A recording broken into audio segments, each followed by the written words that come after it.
जी, अस्सलाम वालेकुम। अच्छा जी, आप लोगों ने अभी हमने छठे चैप्टर के न्यूमेरिकल स्टार्ट करने लगे हैं। तो न्यूमेरिकल करने से पहले आप लोगों ने फार्मूले पढ़े हुए हैं। काइनेटिक एनर्जी के टॉपिक आप लोगों को कराया था, पूरा हमने एक टॉपिक डिराइव किया था। उसके बाद पोटेंशियल एनर्जी का किया था। फाइनल हमने जो फार्मूला काइनेटिक एनर्जी का डिराइव किया था वो था काइनेटिक एनर्जी जो आई थी हमारे पास हाफ mv का स्क्वायर के बराबर आई थी। और पोटेंशियल एनर्जी के दो फार्मूले हैं, W ज़रब H या W, क्योंकि वेट है, वेट mg के बराबर होता है तो हम W की जगह mg भी पुट कर सकते हैं। ठीक है, तो ये पोटेंशियल एनर्जी का दूसरा फार्मूला mgh भी बन जाता है। ये दो फार्मूले हैं पोटेंशियल एनर्जी के, ये आपने यूज करने हैं और आपने आज के इसके न्यूमेरिकल कर लेने हैं। पहला न्यूमेरिकल हम स्टार्ट करते हैं। पहला क्योंकि आपके स्मार्ट सिलेबस में नहीं है, दूसरा न्यूमेरिकल हम स्टार्ट कर लेते हैं। दूसरा 6.2। सबसे पहले हम डेटा बना लेते हैं। जो चीजें गिवन है वो डेटा के अंदर हम सबसे पहले लिख लेंगे। जो चीजें मालूम करनी है वो हम रिक्वायर्ड के अंदर लिख लेंगे। ठीक है, तो सबसे पहले देखें, अब ब्लॉक वेटिंग 20 न्यूटन। एक ब्लॉक का वेट जो है वो कितना है, 20 न्यूटन। फॉर एग्जाम्पल ये एक ब्लॉक है, ठीक है, इसका वेट कितना है, 20 न्यूटन है। Is lifted 6 metre vertically upward. इसको 6 मीटर की बुलंदी तक उठाया गया है। 6 मीटर की लिफ्टेड, लिफ्ट का मतलब होता है उठाया गया है। लिफ्टेड, इसको उठाया गया है कितनी बुलंदी तक, 6 मीटर की हाइट तक इसको उठाया गया है। यानी कि सबसे पहले आपको गिवन है ब्लॉक का वेट। वेट को आप सबसे पहले लिख लेंगे। वेट कितना है ब्लॉक का, 20 न्यूटन है। और कितनी बुलंदी तक उठाया गया है, 6 मीटर की। यानी कि हाइट आपके पास कितनी आ जाएगी, 6 मीटर की हाइट आ जाएगी। Calculate the potential energy stored in it. अब जाहिर है हमने कहा था कि पोजीशन की वजह से किसी भी चीज के अंदर जो एनर्जी स्टोर होती है उस एनर्जी को हम कहते हैं पोटेंशियल एनर्जी। तो ब्लॉक की इस पोजीशन की वजह से जो इस ब्लॉक के अंदर एनर्जी स्टोर हो जाएगी वो पोटेंशियल एनर्जी होगी और वो हमने क्या करनी है, कैलकुलेट करनी है। ठीक है, कैलकुलेट कर लेते हैं जी हम potential energy. Potential energy required में आ जाएगी। हमने अब चाहे तो यहां पे रिक्वायर्ड की अलग से हेडिंग दे सकते हैं, ठीक है, या नहीं तो डेटा में लिख दें, इट्स ओके। ठीक है, पोटेंशियल एनर्जी की मैंने आपको दो फार्मूले बताए हुए हैं। एक W ज़रब H, डेटा के मुताबिक आप यूज कर लेंगे जो फार्मूला सूट कर रहा होगा। तो पोटेंशियल अगर हमें वेट दिया गया है, अगर वेट दिया हुआ होगा तो फिर हम ये वाला फार्मूला लगाएंगे। अगर मैस दिया हुआ होगा तो फिर हम ये वाला फार्मूला लगा लेंगे। ठीक है, तो अभी हमें वेट गिवन है, पोटेंशियल एनर्जी बराबर आ जाएगी, सॉरी, W ज़रब H। W हमारे पास है कितना, 20 न्यूटन, और H हमारे पास हाइट है 6 मीटर। 6 को 20 से मल्टीप्लाई करेंगे तो 120 पोटेंशियल एनर्जी आ जाएगी। और एनर्जी कोई भी हो उसका यूनिट क्या होता है, चाहे काइनेटिक एनर्जी हो चाहे पोटेंशियल एनर्जी हो, जो भी एनर्जी हो उसका यूनिट हमेशा जाउली होगा। ठीक है, अगला न्यूमेरिकल है जी हमारा स्मार्ट सिलेबस के मुताबिक 6.3। तो 6.3 हम कर लेते हैं, इसका डेटा बना लेते हैं। 6.3 का डेटा, अ कार वेटिंग 12 किलो न्यूटन। एक कार का वेट जो है वो 12 किलो न्यूटन है। जाहिर है कार, उसका वेट जो है वो ज्यादा होगा, 12 किलो न्यूटन। किलो का मतलब होता है 1000। वेट कार का कितना है, 12 किलो न्यूटन। प्रीफिक्सेस हमने पढ़े थे। 12 किलो का मतलब क्या होता है, 10 की पावर 3 या एक्सपोनेंशियल 3। तो किलो की जगह हम लिख सकते हैं एक्सपोनेंशियल 3 इनटू न्यूटन। तो ये कितना बन जाएगा, 12। 10 की पावर 3 को हम 1000 भी कह सकते हैं। 1000 के साथ मल्टीप्लाई करेंगे 12 को तो ये कितना हो जाएगा, 12000 न्यूटन। कार का वेट इतना आ गया। ठीक है, अब कार वेटिंग 12 किलो न्यूटन। एक कार का वेट जो है वो 12 किलो न्यूटन है। किलो की जगह हमने 10 की पावर 3 पुट कर दिया। क्यों पुट किया, क्योंकि जो वेट का स्टैंडर्ड यूनिट होता है वो न्यूटन होता है, किलो न्यूटन नहीं होता। तो हमने किलो न्यूटन को किस में कन्वर्ट करना है, न्यूटन में। तो हमने पहले चैप्टर के न्यूमेरिकल किए हुए हैं, बड़ा हमें आसानी से वो चीजें क्लियर हो चुकी हैं कि हम क्या कर सकते हैं, किलो की जगह एक्सपोनेंशियल 3 पुट कर सकते हैं, या किलो की जगह 1000 से मल्टीप्लाई कर सकते हैं, तो ये बन जाएगा 12000 न्यूटन। आगे चले जी, a car weighing 12 kilo newton, एक कार का वेट 12 किलो न्यूटन है speed of 20 metre per second, और उसकी स्पीड कितनी है, 20 मीटर पर सेकेंड स्पीड है।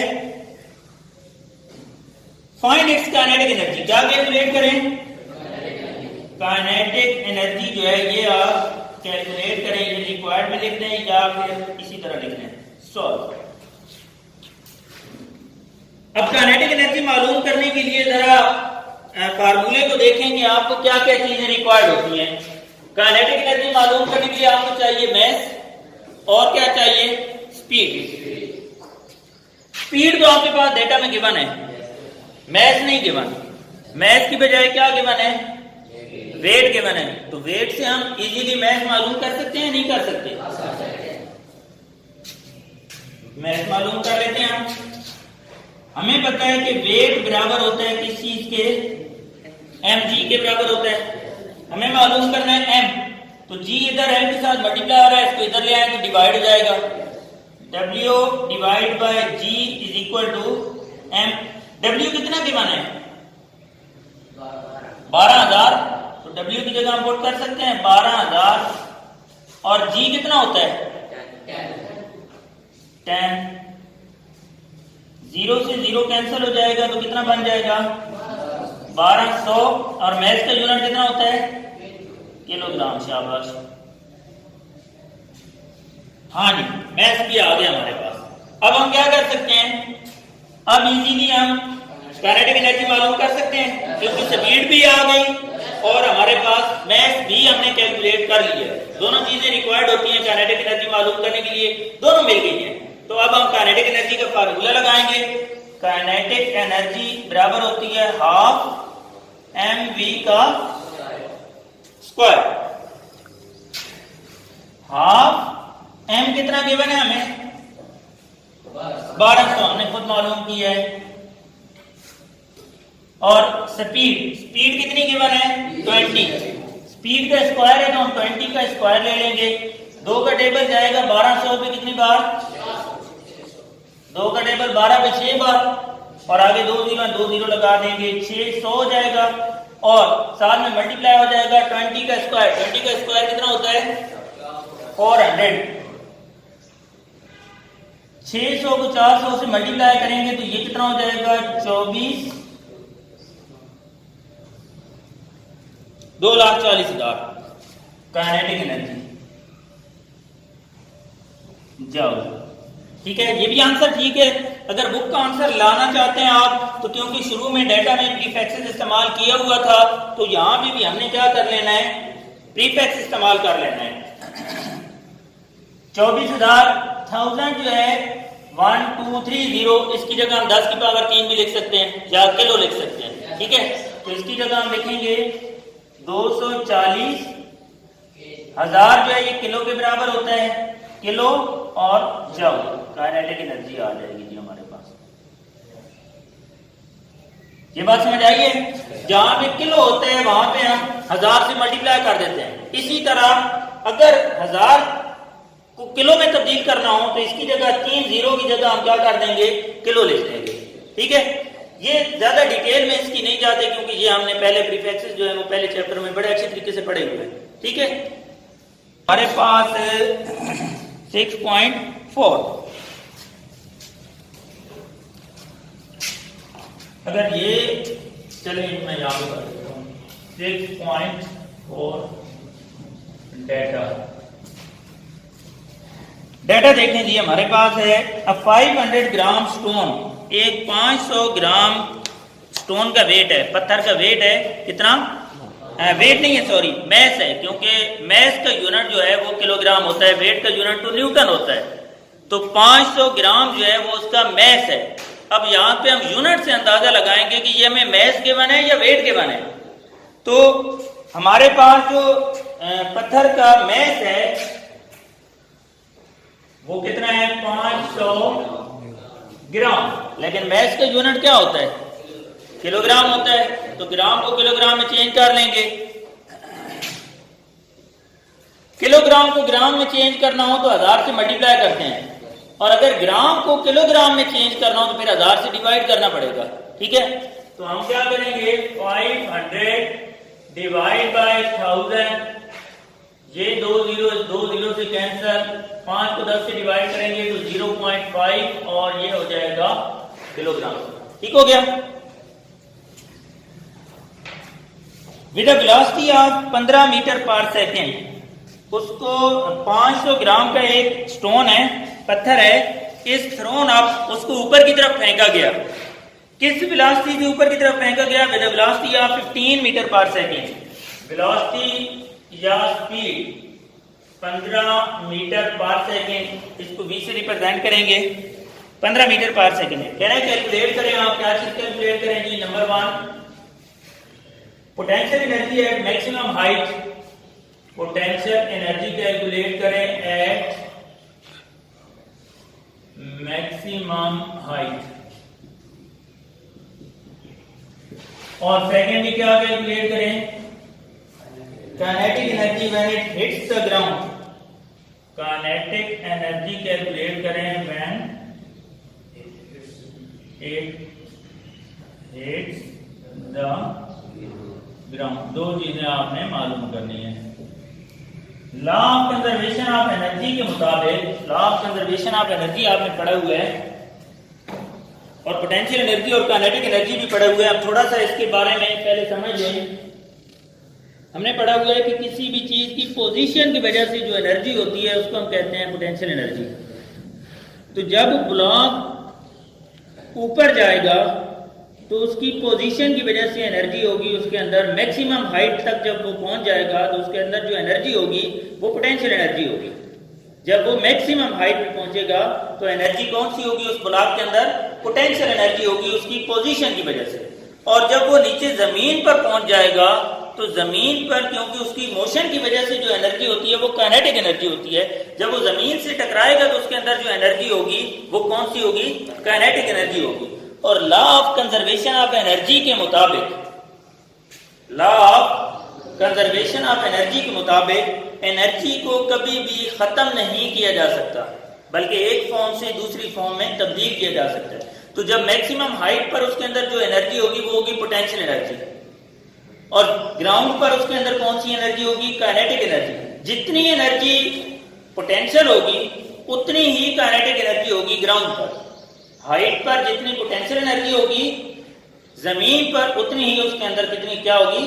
काइनेटिक एनर्जी होगी। तो अगर हम दोनों में से कोई एक एनर्जी मालूम करें, बताने का सिर्फ ये मकसद है, दोबारा ये सारी चीजें रिवाइज करने का ये मकसद है कि आपको पता होना चाहिए कि हाइट पर पोटेंशियल एनर्जी और जमीन पर काइनेटिक एनर्जी, ये दोनों आपस में क्या होती हैं?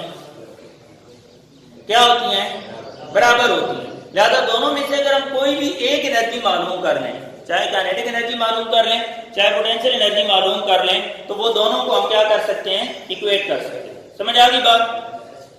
तो हम देखेंगे डेटा के मुताबिक कौन सी एनर्जी हम मालूम कर सकते हैं। डेटा के मुताबिक हमें पोटेंशियल एनर्जी मालूम करनी अगर हो तो पोटेंशियल एनर्जी के लिए हमें चाहिए वेट और साथ में हाइट चाहिए। हाइट हमें दोनों फार्मूले में चाहिए, लेकिन जहां पे हमें हाइट नहीं गिवन, हम क्या करेंगे? हाइट हमें नहीं गिवन तो हम पोटेंशियल एनर्जी नहीं बल्कि काइनेटिक एनर्जी मालूम कर लेंगे, क्योंकि काइनेटिक एनर्जी मालूम करने के लिए आपके पास मास और स्पीड होनी चाहिए। तो मास भी है और स्पीड भी है, तो काइनेटिक एनर्जी मालूम कर लेंगे और बता देंगे कि काइनेटिक एनर्जी और पोटेंशियल एनर्जी आपस में क्या होती हैं? बराबर होती हैं। कहां पे बराबर होती हैं? ग्राउंड पर काइनेटिक एनर्जी और हाइट पर पोटेंशियल एनर्जी, दोनों आपस में क्या होती हैं? बराबर होती हैं। हाँ जी, तो सबसे पहले हम मालूम कर लेते हैं जी काइनेटिक एनर्जी। काइनेटिक एनर्जी बराबर होती है हाफ एम वी का स्क्वायर। हाफ एम का मतलब हमें कितना गिवन है? 0.5 और स्पीड कितनी है जी? 15। तो स्पीड का स्क्वायर है तो 15 का स्क्वायर कर लेंगे। ठीक है, इसको हम सॉल्व कर लेते हैं। 1 डिवाइड बाई 2, 0.5 को चेंज कर लें, 5/10 कर दें, पॉइंट खत्म कर दें, पॉइंट के नीचे 1 लगा दें, आगे एक डिजिट है तो एक 0 लगा दें। वो बचपन वाला तरीका कार पॉइंट को खत्म करने का। अच्छा, और 15 का स्क्वायर कितना होता है? 225। 225। अब जो आपस में कटते हैं उनको काट दें। 5 1 ज़ा 5, 5 2 ज़ा, ऊपर वाले आपस में मल्टीप्लाई करेंगे। 225 को 1 से मल्टीप्लाई करेंगे तो 225 ही आ जाएगा। नीचे 2 तरफ 2 कितना हो जाएगा? 4। 225 को 4 से डिवाइड करें तो हमारे पास कितना आंसर आ रहा है? 225 डिवाइड बाय 4 करें जरा।